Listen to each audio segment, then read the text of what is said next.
The test that we are going through is simple. Allah created us to worship Him.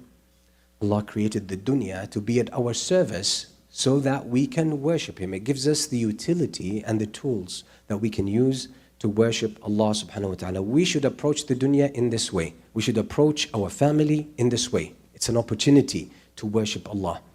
We should approach our career in such a way. Your career should be, and your career is a big thing because by virtue of lifestyle today, career occupies or constitutes a great deal of your life. Your training, your education, and then your work takes a big chunk of your life. So it shapes you. It shapes you a lot.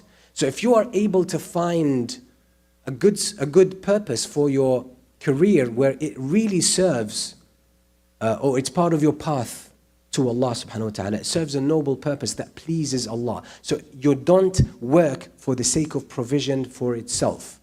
Yes, you want to provide for yourself and your family, and that's a great starting point. But you want your career to be a stepping stone that earns you the pleasure of Allah subhanahu wa ta'ala.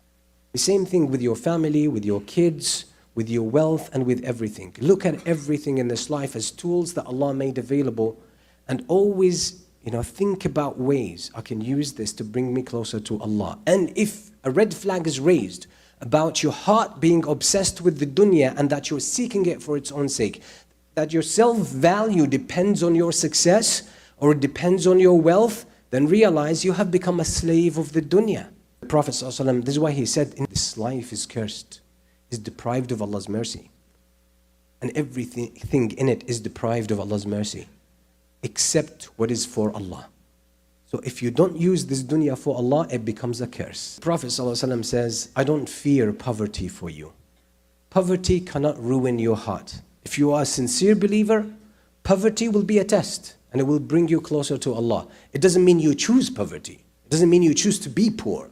But if you try your best to provide for yourself and your family, and that's what happens, that's your share of this life, because you are patient and you are content with what Allah has given you. Poverty is not a big threat.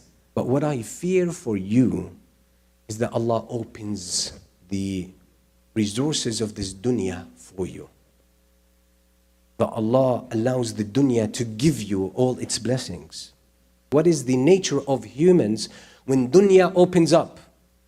It deceives them. They start to seek it for its own sake rather than using it to make it to Allah. Instead of using it as a tool, as their servant, they become the servant of the dunya, they become the slave of the dunya, they start to seek it for its own sake, they start to worship it.